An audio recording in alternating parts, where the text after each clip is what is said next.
एक नई वीडियो के साथ आपका फिर से स्वागत है डिफेंस टुडे में। रिव्यू मास्टर विक्रांत इस चैनल का पहले नाम था, अब इसका नाम डिफेंस टुडे हो चुका है। अपनी सबसे पहली खबर की बात करेंगे तो रशिया यूक्रेन युद्ध की तरफ से निकलकर सामने आ रही है और इस युद्ध में यूक्रेन की जो हालत है उससे भारत को भी सीखना चाहिए कि अमेरिकन कंपनी और अमेरिकन सरकार पर कभी भरोसा नहीं करना चाहिए और उनको इतनी ज़्यादा एंट्री भारत के अंदर नहीं देनी चाहिए या किसी भी देश के अंदर नहीं देनी चाहिए जैसे कि वो आपकी इकोनॉमी और आपकी सरकार को गवर्नर ना करने लगे। आप जानते हैं कि यूक्रेन और रशिया के बीच में युद्ध चल रहा है और यूएस की तरफ से यूक्रेन को बहुत ज़्यादा एड दी गई और ये एड बिलियंस ऑफ डॉलर, कुछ 150, 200, 300 बिलियन ऑफ डॉलर्स तक चली गई है।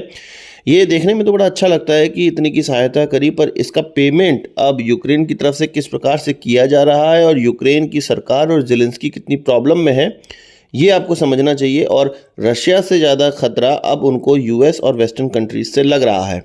हम ये जानते हैं कि यूक्रेन और रशिया युद्ध जब से स्टार्ट हुआ 2022 में, उस समय रशिया ने यूक्रेन की पहले तो सैटेलाइट उड़ा दी, सारी कम्युनिकेशन उनकी ठप कर दी। कम्युनिकेशन ख़त्म हो जाने की वजह से वो अपने एयरक्राफ्ट या अपने जितने भी ट्रूप्स हैं उनके कम्युनिकेशन को कॉम्प्रोमाइज़ कर चुके थे। मतलब सैटेलाइट कम्युनिकेशन होता तो सेफ होता, पर फिर लाइन ऑफ साइट कम्युनिकेशन हो रहा था, रेडियो कम्युनिकेशन हो रहा था, जो कि कॉम्प्रोमाइज्ड एक तरह से आप मान सकते हैं युद्ध के सिनारियों में, या उस कम्युनिकेशन में बाधा पैदा की जा सकती है रशिया की तरफ से। और इसके अलावा ड्रोन्स और एयरक्राफ्ट उड़ाने में भी दिक्कत हो रही थी, उनको टारगेट देने में भी दिक्कत हो रही थी क्योंकि इंटरनेट खत्म हो चुका था, कम्युनिकेशन खत्म हो चुका था यूक्रेन के अंदर।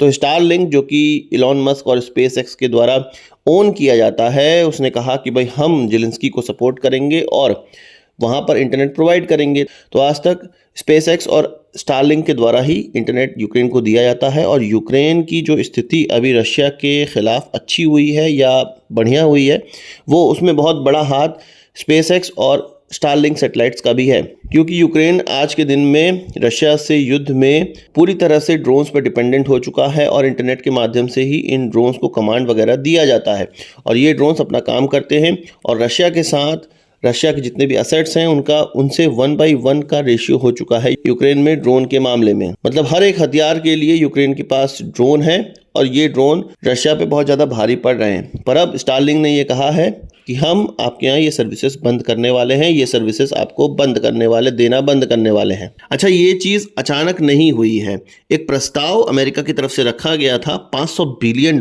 का, वो यूक्रेन के सामने रखा गया था। यूक्रेन की जितने खनिज संपदा है उस पर 50% अधिकार का, और ये अधिकार यूएस को प्राप्त होगा, यूएस की गवर्नमेंट को प्राप्त होगा, जिसमें ज़ेलेंस्की ने कहा कि ये प्रस्ताव बहुत अच्छा नहीं है और हम इसको नहीं मानते हैं और एक अच्छा प्रस्ताव जब मिलेगा तब हम इसको मानेंगे।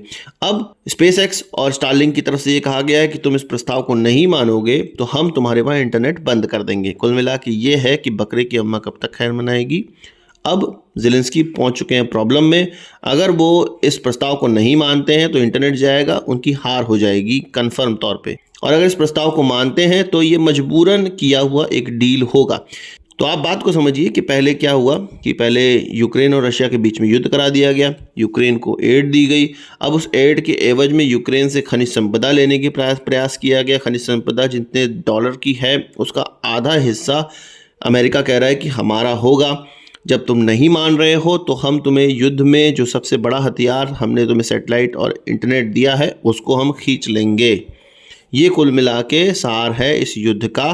तो इससे हमें ये समझना चाहिए कि किसी भी तरह से अमेरिकन सरकार और अमेरिकन बड़े बड़े व्यवसायियों को भारत के अंदर इतना ज़्यादा प्रवेश नहीं देना चाहिए ताकि वो हमारी पूरी रीढ़ की हड्डी बन जाए। उसका एक अल्टरनेटिव भारत के अंदर जरूर होना चाहिए। भारतीय कंपनियां ऐसी होनी चाहिए जो कि उसका अल्टरनेटिव प्रोवाइड कर सकें। आपका इस पर क्या कहना है कमेंट बॉक्स में बताइए, और जिसको आप ये जानकारी शेयर करना चाहते हैं उस तक वीडियो ज़रूर पहुंचाइए।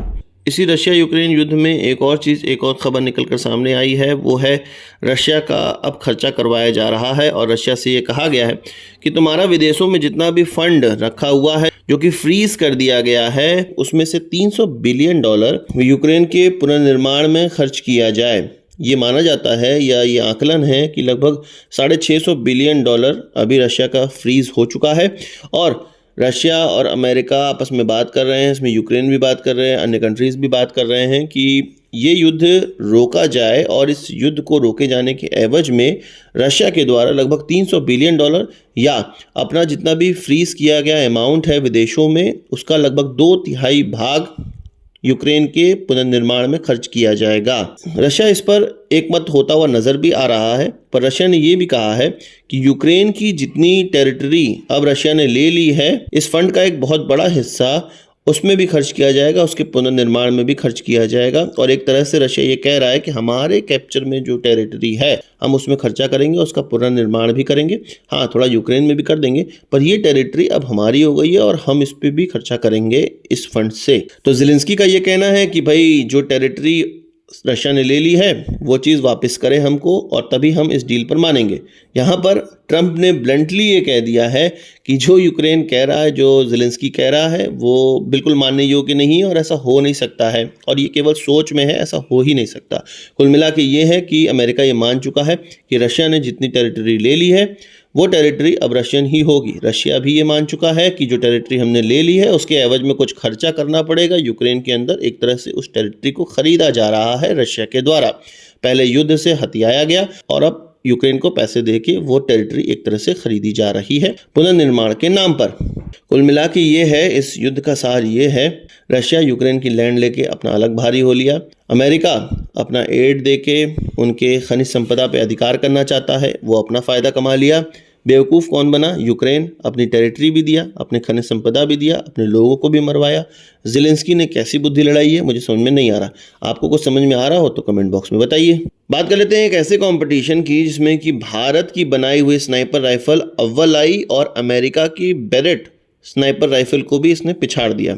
असल में भारत के अंदर एक all India police commando competition हुआ जिसमें कि भारत के अंदर जितनी भी फोर्सेस हैं और उनके जो कमांडोज हैं, कमांडो यूनिट्स हैं, उनके अच्छे अच्छे स्नाइपर्स ने इस कंपटीशन में भाग लिया।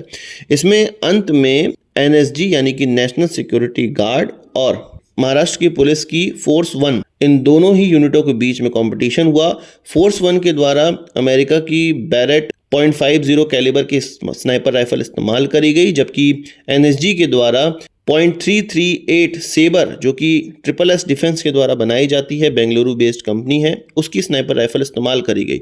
और एनएसजी इस कंपटीशन में अव्वल आया और इसमें बहुत बड़ा हाथ ये कहा जा रहा है कि इस स्नाइपर राइफल का भी है।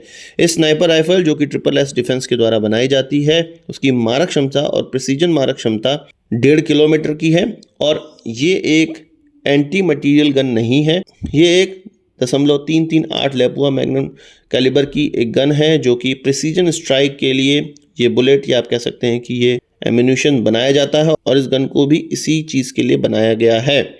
इसके कंपटीशन में जो बैरेट .50 कैलिबर की जो गन थी वो एक एंटी मटीरियल गन की तरह भी काम करती है, और उसका जो कैलिबर है वो ज़्यादा बड़ा है। और ये भी कहा जा रहा है कि एनएसजी के द्वारा इस गन को इसलिए भी सामने लाया गया क्योंकि उनको ये विश्वास था कि हम इस गन का इस्तेमाल करेंगे तो हम इस कंपटीशन में अच्छा परफॉर्म कर पाएंगे। हमारी कई एजेंसीज़ के पास अलग अलग कंपनियों की गन्स है जिसमें कि अमेरिकन गन्स बहुत ज़्यादा इस्तेमाल होती हैं, और बैरेट की जो स्नाइपर राइफ़ल है वो बहुत ही ज़्यादा इस्तेमाल होती है और बहुत वाइटल है। कई लोग इसकी तारीफ़ें करते हैं, पर उसको भी पिछाड़ते हुए जब हमारे देशी गन ने ये अपना कमाल किया है और एनएसजी का कमाल निकल कर सामने आया है, तो हमें ये मानना चाहिए और ये चीज़ ज़रूर आगे प्रोजेक्ट भी होगा कि किस तरह से इस गन ने अमेरिकन गन को पीछे छोड़ा, और ये गन कहीं ना कहीं एक स्टैंड करती है और इसको हमें ख़रीदना चाहिए। तो आप कह सकते हैं कि SSS डिफेंस का जो भविष्य है वो बहुत अच्छा है। आपको क्या कहना है इस पर कमेंट बॉक्स में ज़रूर बताइएगा। बात कर लेते हैं DRDO के द्वारा डेवलप की गई very short range air defence system की, जो कि अब आर्मी की यूज़र ट्रायल की तरफ जाने लगी है। इसका 3 सक्सेसफुल ट्रायल किया गया उड़ीसा के कोस्ट पे, और अब इसको यूज़र ट्रायल के लिए आर्मी को दिया जाएगा। आर्मी के द्वारा इसका जब यूज़र ट्रायल किया जाएगा तो इंडियन एयरफोर्स के भी लोग वहाँ पर होंगे, यानी कि आर्मी और एयरफोर्स दोनों ही इस ट्रायल को देखेगी। ये जो very short range air defence system है, ये जो आजकल ड्रोन्स की बाधाएं जो ज़्यादा आने लगी हैं, ड्रोन्स के अटैक ज़्यादा होने लगे हैं, उन चीज़ को काउंटर करने के लिए बनाया गया है। लो फ्लाइंग ऑब्जेक्ट के लिए बनाया गया है, जैसे कि हेलीकॉप्टर या मॉडर्न वॉरफेयर के कुछ और चीज़ें। ये जो एयर डिफेंस सिस्टम है ये भारत के लिए बहुत ज़्यादा ज़रूरी है। भारत के पास इस प्रकार की मिसाइलें तो ज़रूर हैं, पर DRDO की डेवलप की हुई मिसाइल नहीं है, और DRDO की मिसाइल जब डेवलप हो जाएगी या इसका यूज़र ट्रायल हो जाएगा तो अदानी के द्वारा इसको भारत के अंदर बनाया जाएगा, जिसका कि कॉन्ट्रैक्ट साइनिंग पहले हो चुकी है। DRDO के द्वारा अदानी को इसकी टेक्नोलॉजी ट्रांसफ़र का वादा किया गया है। अब देखना ये है कि कितनी जल्दी इसका यूज़र ट्रायल कंप्लीट होता है और उतना ही जल्दी इसका इंडक्शन हो पाएगा। आपको इस पर क्या कहना है कमेंट बॉक्स में बताइएगा। आज की इस वीडियो के लिए बस इतना ही। आशा करता हूँ कि वीडियो पसंद आया होगा। आप इसको एक बड़ा धन से जोड़ देंगे। इस वीडियो संबंधी सवाल से चाहो कमेंट बॉक्स में जरूर लाइएगा और यदि आपने हमारा चैनल सब्सक्राइब नहीं किया उसे भी कर लीजिए, क्योंकि हम इस प्रकार की वीडियो लाते रहते हैं। नमस्कार, थैंक यू, जय हिंद।